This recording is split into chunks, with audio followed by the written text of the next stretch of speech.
में अमृत कलश, कलाकार प्रतिभा ने बनाया कलश, कलश महाकुंभ को किया समर्पित।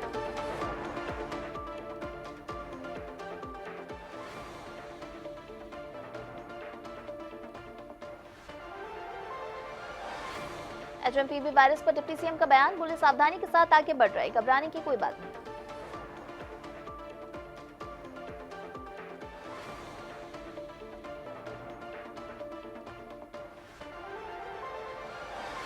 पूर्व सीएम अखिलेश का सरकार पर आरोप, सपा के प्रतिनिधिमंडल को संभल जाने से रोका, पहली बार सरकार क्या छुपाना चाहती थी।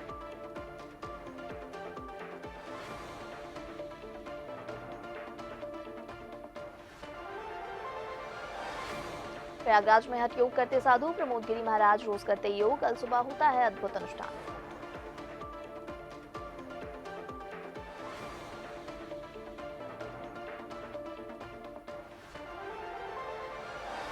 महाकुंभ मेले का सबसे बड़ा यज्ञ कुंड तैयार किया जा रहा, मंडप में 324 कुंड और 9 शिखर बनाए जा रहे हैं।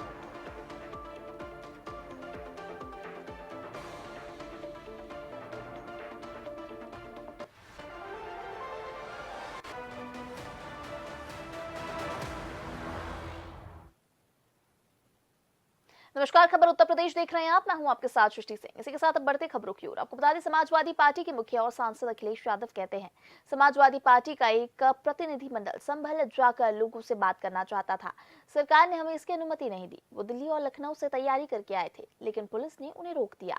लेकिन जब वो दूसरी बार जाना चाहते थे तो पुलिस ने उन्हें अनुमति दी। पहली बार सरकार क्या छुपाना चाहती थी? वहां लोगों पर दबाव बनाया जा रहा है, झूठे मामले बनाए जा रहे हैं।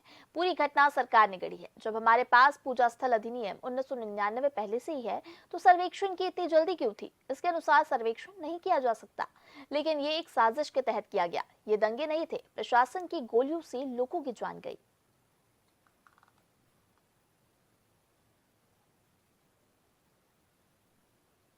करके संभल के लोगों से बातचीत करना चाहते थे। सरकार ने पाबंदी लगा दी। ये लोग दिल्ली से लखनऊ से जाने के लिए तैयार हुए, पुलिस प्रशासन ने उन्हें नहीं जाने दिया। जब दूसरी बार गए तो वही प्रशासन और शासन ने जाने दिया। तो ये बात समझ में नहीं आती कि आखिरकार सरकार क्या छिपाना चाहती थी, जिसकी वजह से डेलीगेशन को नहीं जाने दे रहे थे। और लगातार जिस तरह की कार्रवाई हो रही है कि वहां पर लोगों के ऊपर दबाव बनाना, लोगों के ऊपर झूठे मुकदमे लगाना, बड़ी संख्या में जिनका निर्दोष लोग हैं जो, उन पर झूठे मुकदमे लगाए गए। और जो कुछ ये हुआ है घटना, ये पूरी घटना सरकार ने कराई है, अधिकारियों के माध्यम से कराई है। जो घटनाक्रम है, आखिरकार इतनी जल्दी क्या थी सर्वे को लेकर के? जब आपके पास प्लेसेस ऑफ वर्शिप एक्ट है 1991, उसके तहत आप सर्वे नहीं कर सकते। लेकिन सरकार और अधिकारियों ने जानबूझ करके एक सोची समझी रणनीति और साजिश के तहत उन्होंने ये काम किया। और जिन लोगों की जान गई है, ये दंगा नहीं है, ये प्रशासन की गोली से गई है जान। गोली अगर कहीं से चली है तो प्रशासन ने चलाई है। आज भी कोई सच्चाई नहीं जानता है कि आखिरकार जिलाधिकारी या वहां के बहुत सारे वरिष्ठ अधिकारी उन पर दबाव क्या है, किस कारण ये इस तरीके का काम कर रहे हैं जो अनडेमोक्रेटिक है, अनकॉन्स्टिट्यूशनल है। जहां पर अभी भी कार्रवाई चल रही है, पार्टी के लोगों को निशाना बनाना, वहां जो लोग जेल चले गए, जब उनकी कहानी सुनने को मिलती है, इतनी अन्याय की कल्पना कोई नहीं कर सकता जो उनके साथ हुआ है। उनके शरीर पर चोट है, और इतनी चोट है जिसकी हम और आप बता भी नहीं सकते हैं। पूरा शरीर काला कर दिया, बहुत पीटा है, इतना पीटा कि जान चली जाती। और उन पर दबाव बना रहे हैं कि जैसा प्रशासन चाहता है वैसे बयान दीजिए आप। जब हमारी पार्टी के विधायक और लोग गए मिलने तो उसके बाद सस्पेंशन हो गया अधिकारियों का, और सस्पेंशन भी जाति के आधार पर हुआ, और फिर बैलेंस करने के लिए फिर एक सस्पेंशन किया गया। ये उत्तर प्रदेश के उप मुख्यमंत्री ब्रजेश पाठक ने एचएमपीवी वायरस पर कहा, हम पूरी सावधानी के साथ आगे बढ़ रहे हैं। आज एक उच्च स्तरीय बैठक है, घबराने की कोई बात नहीं। सरकार हर स्थिति से निपटने के लिए पूरी तरह तैयार है।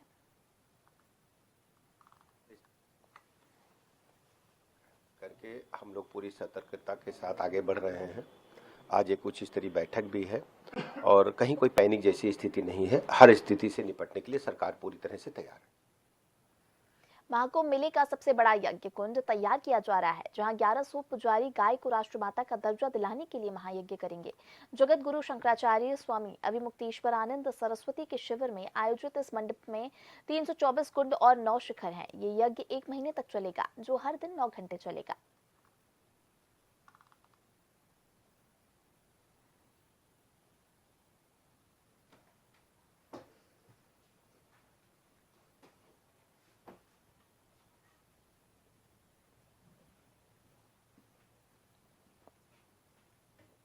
प्रतिभा पांडे नाम की महिला ने प्रयागराज महाकुंभ के लिए सिर्फ राम शब्द लिखकर अमृत कलश की तस्वीर बनाई।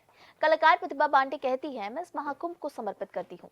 इसे तैयार करने में मुझे कम से कम 40 से 50 घंटे लगे।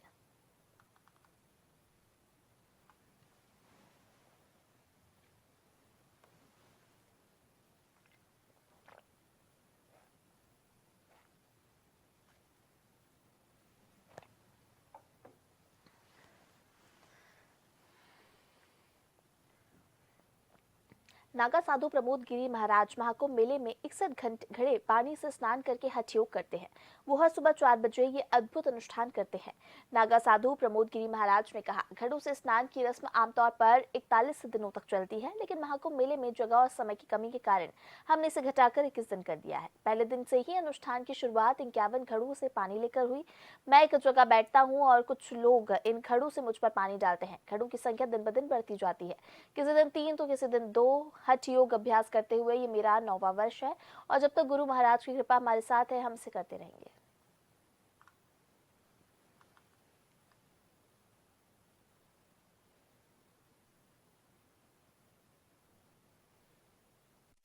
हम नागा लोग हैं, ये सन्यासी नागा है। हमारा तो जो है ये युगों युगों से तपस्या करना हमारा कर्म है। हम करते आए हैं, हमारे गुरु पूर्वों ने करते आए हुए, उस परंपरा को लेके हम भी आगे बढ़ रहे हैं और करते आए हैं और करते रहेंगे। हाँ, अभी भी कर रहे हैं। रह गई बात मटके का स्नान का, तो रात को एक्चुअली ये 41 डेज का होता है, लेकिन यहाँ महाकुंभ मेले के अंदर जो है समय का और जगह का वो होने के वजह से हमने इसको 21 डेज का रख दिया। तो इसमें क्या अचानक जो है पहले दिन से ही 51 घड़े से जो है हमारा जलधारा चालू हुआ। रात को भर के रख देते हैं और सुबह आपके सामने आपने प्रक्रिया देखी, सब लोग मेरे ऊपर डालते हैं, मैं वहाँ बैठ जाता हूँ। उसको आप जलाभिषेक बोले। घड़े बढ़ते हैं, एक दिन 3 बढ़ते हैं, एक दिन 2, एक दिन 3, एक दिन 2। अभी आज 61 घड़े थे। हाँ, और ये जो है लोक कल्याण जन कल्याण के लिए हम करते हैं और करते रहेंगे। हमारे बाबा जी, यहाँ फोकस मारिए, अब हमारे बाबा जी जहाँ मैं रहता हूँ बहुत ही सिद्ध पुरुष थे उस समय में। 65 साल हो गया इनका समाधि लग करके महाराज जी का। आज भी सिद्ध पुरुष है, इनके नाम का डंका बजता है उस क्षेत्र में, हमारे राजस्थान में। तो उस जमाने में जहाँ कुछ नहीं मिलता था, बड़े बड़े बाल्टे से स्नान करते थे। गाँव से लोग आ जाते थे, कुछ बच्चे उनके नाती पोते मेरी सेवा में यहाँ रहते हैं, उनके दादा महाराज जी को जो है बाल्टे भर भर के देते थे और सुबह 4 बजे स्नान करते थे। उस समय की बात है। तो ये गुरु परंपरा है हमारे सन्यासियों का, जिसको हम लेके चलते हैं। चंडीगढ़ विश्वविद्यालय ने भारत के पहले एआई संवर्धित भविष्य के परिसर के शुभारंभ की घोषणा की। यूपी के उच्च शिक्षा मंत्री योगेंद्र उपाध्याय ने कहा, चंडीगढ़ विश्वविद्यालय का एक बड़ा विश्वविद्यालय है। यूपी में इसका आना राज्य की उच्च शिक्षा के लिए एक अच्छा संकेत है। हम इसका स्वागत करते हैं। शुभारंभ में सबसे बड़ी बात यह है कि एनईपी 2020 में पीएम मोदी का विजन शिक्षा को संस्कृति, रोजगार और तकनीक से जोड़ना है। हर विषय को एआई से जोड़ने से क्रांतिकारी बदलाव आएगा। अब यूपी के छात्र अपनी शिक्षा के लिए विदेश नहीं जाएंगे, बल्कि चंडीगढ़ विश्वविद्यालय के साथ देश विदेश के छात्र यहाँ पढ़ने आएंगे। चंडीगढ़ यूनिवर्सिटी एक अपने आप में बड़ा नाम है, एजुकेशन की लाइन में इंटरनेशनल ख्याति प्राप्त विश्वविद्यालय है। उत्तर प्रदेश में उसका आगमन ही उत्तर प्रदेश की उच्च शिक्षा के लिए शुभ संकेत है और उसके आगमन के हम स्वागत भी करते हैं और उसके आज लॉन्च हुआ है।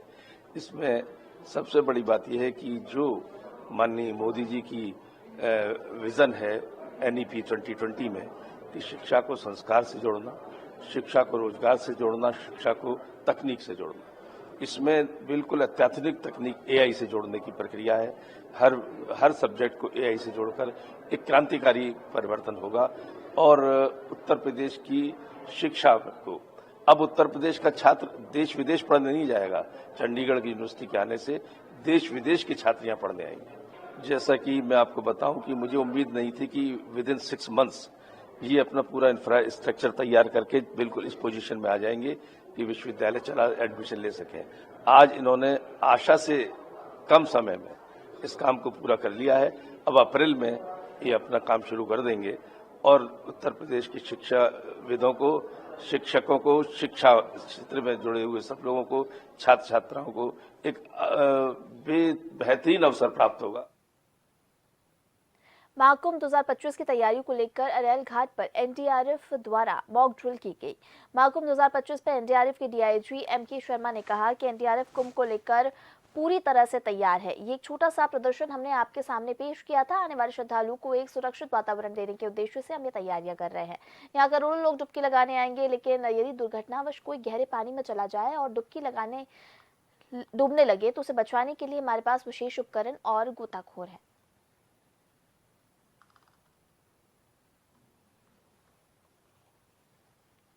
NDRF कुंभ को लेकर पूरी तरीके से तैयार है। ये एक छोटा सा प्रदर्शन हमने आप सबके सामने रखा था। आपने देखा कि वाटर इमरजेंसी को लेकर किस किस तरीके की चुनौतियां हमको मिल सकती हैं, तो उनसे कैसे निपटा जाए, उसी को लेकर ये प्रदर्शन था, जिसमें डूबते लोगों को बचाना, अगर कोई बोट पलट जाती है, बोट डूब जाती है, तो उस पर जो सवार लोग हैं उनको कैसे बचाया जाए, किस तरीके से हम आने वाले श्रद्धालुओं को एक सुरक्षित वातावरण दे सकते हैं। इसी के उद्देश्य को केंद्र में रखकर ये सारी तैयारियां चल रही हैं और हम चाहते हैं कि हमारे जो रेस्क्यूअर्स हैं वो गंगा और यमुना का ये जो तट है और सामने संगम क्षेत्र है, इसके साथ तारतम्य बिठा लें, जिससे कि अपनी चुनौती को हम बहुत सहजता के साथ कर सकें।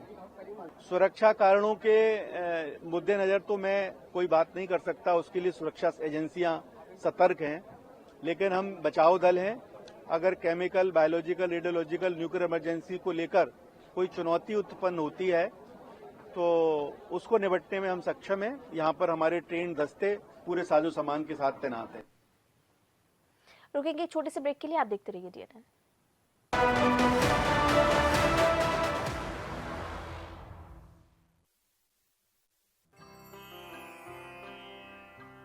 यशस्वी प्रधानमंत्री नरेंद्र मोदी जी के मार्गदर्शन एवं माननीय मुख्यमंत्री योगी आदित्यनाथ के कुशल नेतृत्व में महाकुंभ 2025 में सनातन पताका लहराने के लिए तैयार है उत्तर प्रदेश। उच्च कोटि के प्रबंधन वाले मानवता के इस अमूर्त धरोहर से साधु संतों के साथ ही कल्पवासी भी पुण्य के भागी बनेंगे। कल्पवास अर्थात 1 माह तक संगम तट पर डेरा डालकर वेदों का अध्ययन और ध्यान पूजा, जो पौष मास के 11वें दिन से प्रारंभ होकर माघ माह के 12वें दिन तक चलती है। श्वेत व पीतांबरधारी कल्पवासियों के दर्शन, संगम में डुबकी और पूज्य साधु संतों के आशीर्वाद का पुण्य प्रसाद प्रयागराज महाकुंभ में बंट रहा हो तो चहुं ओर एक ही जयकार गुंजायमान है। सनातन गर्व महाकुंभ पर्व, महाकुंभ 2025 प्रयागराज। 14 जनवरी को मकर संक्रांति के पावन पर्व पर मंगलवार के दिन पंडित सुमित पचौरी और पंडित गिरीश शर्मा के द्वारा भोपाल के 4 इमली स्थित मेहंदीपुर बालाजी हनुमान मंदिर में बालाजी सरकार और उनके अवतार बाबा नीब करौली के दरबार में भव्य संगीतमय सुंदरकांड का पाठ और भजन संकीर्तन किए जाएंगे। कार्यक्रम दोपहर 2 बजे से शाम 6 बजे तक चलेगा। यह कार्यक्रम बाबा नीब करौली भक्त मंडल भोपाल की ओर से आयोजित किया जा रहा है। विकास पुरुष प्रधानमंत्री नरेंद्र मोदी के मार्गदर्शन एवं माननीय मुख्यमंत्री योगी आदित्यनाथ जी के कुशल नेतृत्व में प्रयागराज महाकुंभ 2025 अब डिजिटल महाकुंभ बनने के लिए हो चुका है तैयार। डिजिटल महाकुंभ के सपने को साकार करने वाली आवश्यक सेवाओं के लिए कुंभ सहायक AI चैटबॉट को QR कोड स्कैन कर WhatsApp पर प्राप्त किया जा सकता है। इससे श्रद्धालु 11 भाषाओं में हर तरह की जानकारियां प्राप्त कर सकेंगे। कुंभ सहायक चैटबॉट से बोलकर या लिखकर तत्काल जानकारियां प्राप्त होंगी। ये चैटबॉट श्रद्धालुओं को मीडिया गैलरी जैसी कई और सुविधाएं भी देगा।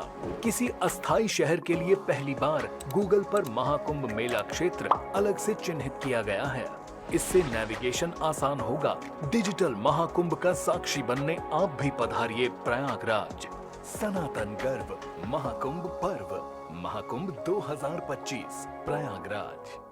ग्रहों की चाल का आपके जीवन पर क्या असर? भाग्य को मजबूत करने कौन से करें उपाय? आपका भाग्य कितना देगा आपका साथ? राशियों के हिसाब से जानिए अपना कर्म फल। धर्म और ज्योतिष में जानेंगे सप्ताह का पंचांग। ज्योतिष के माध्यम से जानिए सफलता का मंत्र। ज्योतिषाचार्य पंडित विष्णु राजौरिया बताएंगे आपका राशिफल। DNN पर देखें धर्म और ज्योतिष। यशस्वी प्रधानमंत्री नरेंद्र मोदी जी के विजन के अनुरूप माननीय मुख्यमंत्री योगी आदित्यनाथ के प्रगतिशील नेतृत्व में अविस्मरणीय यादों के साथ संपन्न हुआ प्रयागराज कुंभ 2019 जैसा कीर्तिमान बनाने के लिए महाकुंभ 2025 के सफल आयोजन को तैयार है कर्म योगी सरकार। स्वच्छ महाकुंभ, हरित महाकुंभ के अनुरूप पौधरोपण, पार्कों का जीर्णोद्धार एवं सौंदर्यकरण के विभिन्न कार्यों से पर्यटकों को होगी विशेष अनुभूति। कूड़ा प्रबंधन और पॉलिथीन फ्री महाकुंभ के लिए बनाई गई है विशेष कार्य योजना। श्रद्धालुओं की सुविधा के लिए 1,50,000 शौचालय का कराया जा रहा है निर्माण। सौंदर्यकरण और मेला थीमेटिक लाइटिंग के कार्यों से कुंभ नगरी प्रयागराज को मिला है नव्य स्वरूप। महाकुंभ 2025 में अमृत स्नान का पुण्य कमाने आओ चलें महाकुंभ। सनातन गर्व महाकुंभ पर्व महाकुंभ 2025 प्रयागराज।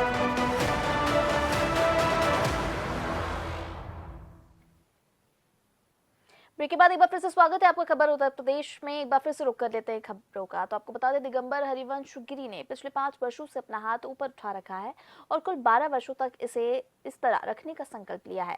दिगंबर हरिवंश गिरी ने कहा कि मैंने पिछले 5 सालों से अपना हाथ ऊपर रखा है, मैंने इसे 12 साल तक ऐसे ही रखने का संकल्प लिया है। हम आशा करते हैं कि देश का विकास हो, देश उन्नति करे। मैं हर बार कुंभ में आता हूँ, इस बार भी व्यवस्था बहुत अच्छी है। सनातन धर्म तो वही साधु जन कल्याण के लिए जो भी कार्य करता है साधु जन कल्याण के लिए करता है और जन कल्याण के लिए हम कर रहे हैं। क्या जन कल्याण चाहते हैं? क्या जन कल्याण यही है कि देखो देश का विकास हो और देश उन्नति पे आगे जाए। हमारे देश के ये जो नेता अफसर जो भी है उनको बल बुद्धि दे गुरु महाराज। सनातन धर्म को लेकर क्या? सनातन धर्म तो अनंत है, इसके लिए क्या कह सकते हैं। ना ये शुरू है ना अंत है, ये तो अनादि है। सनातन धर्म के लिए भी कुछ प्रतिज्ञा ली आप बता रहे हैं? हाँ, सनातन धर्म के लिए क्या प्रतिज्ञा यही है कि देखो जन का कल्याण हो और सनातन धर्म का ऐसे ही प्रचंड लहरता रहे, कोई समस्या नहीं रहती है। कोई समस्या नहीं। हाँ, एक हाथ से सारा काम होता सब है। काम करता हूँ, गाड़ी भी चलाता हूँ। गाड़ी भी खुद चलाते हैं? हाँ, गौओं की भी सेवा करता हूँ। हाँ, हर कुंभ में आते हैं। इस बार के कुंभ में कुछ खास लगा? खास है, बढ़िया है व्यवस्था। सुल्तानपुर में कड़ाके की ठंड पड़ रही है, शीतलहर और कोहरा भी जारी है। हालांकि हम खुद को फिट रखने के लिए सुबह की सैर पर लोग निकल रहे हैं। स्थानीय निवासी सरिता श्रीवास्तव ने बताया और उन्होंने कहा कि सुबह से कोहरा रहता हो, दिन भी देर से निकलता है।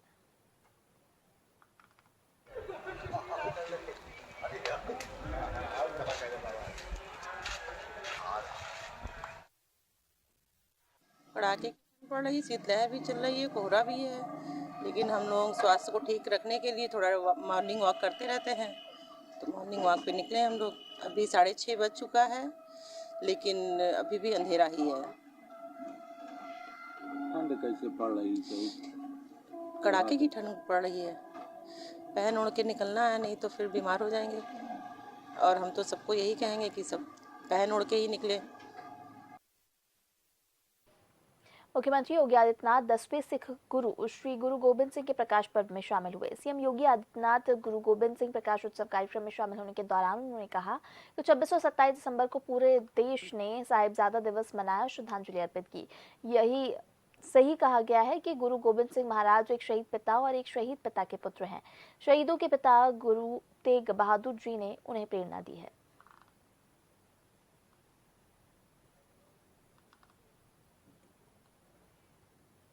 आनंद अखाड़े के आचार्य मंडलेश्वर बालकानंद जी महाराज कहते हैं, दुनिया भर से आनंद अखाड़े के हर संत आज से मेला टेंट में बस जाएंगे। हमारे आराध्य सूर्यदेव भी ऊर्जा और आध्यात्मिक विकास प्रदान करने के लिए जुट जाएंगे।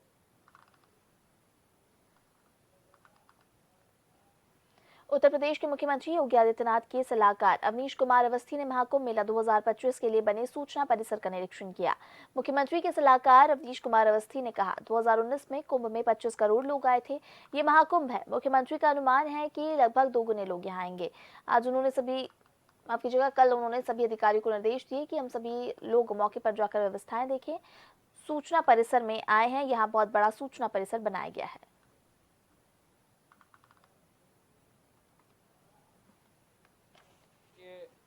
25 करोड़ लोग 2019 के कुंभ में आए थे और ये महाकुंभ है और आदरणीय प्रधानमंत्री जी ने शुरुआत की है। माननीय मुख्यमंत्री जी का अंदाजा है कि लगभग दुगने लोग यहाँ आएंगे। तो आज उन्होंने सभी अधिकारियों को निर्देश दिया है कि हम सभी लोग जाएं, मौके पर देखें और व्यवस्था को जो भी फिनिशिंग टचेस देने हैं उस कार्य को सुनिश्चित करें। तो यहाँ सूचना के परिसर में आज आए हैं। सूचना के परिसर में आपको ध्यान होगा, माननीय मुख्यमंत्री जी ने पिछली बार यहीं से प्रेस कॉन्फ्रेंस करके पूरे मेला क्षेत्र की शुरुआत की थी। बहुत बड़ा सूचना परिसर यहाँ बना है। पूरे इंटरनेशनल, नेशनल मीडिया के लोग, सोशल मीडिया के लोग, इन्फ्लुएंसर्स, पूरे सभी लोगों को जो है समाहित करने के लिए बड़ा सेंटर बना है। प्रेस रूम पिछली बार से दुगना है। यहाँ का जो अंदर का वर्क स्टेशन का पूरा सेटअप है वो 3 गुना लग रहा है मुझे, और बहुत खूबसूरती से जो है जिस एजेंसी को दिया है खूबसूरती से बनाया है। अब पासेज आज डायरेक्टर इंफॉर्मेशन साहब सबको इशू कर रहे हैं प्रेस को, और जल्दी ही 1 या 2 दिन में सब कुछ एक्टिवेट हो जाएगा और मुख्यमंत्री जी को हम लोग जाके फीडबैक भी देंगे और हम लोग ये बताएंगे कि अब क्या तैयारी है और कैसे। खबर उत्तर प्रदेश में फिलहाल इतना ही। मुझे दीजिए इजाजत। आप देखते रहिए डीएनए। नमस्कार।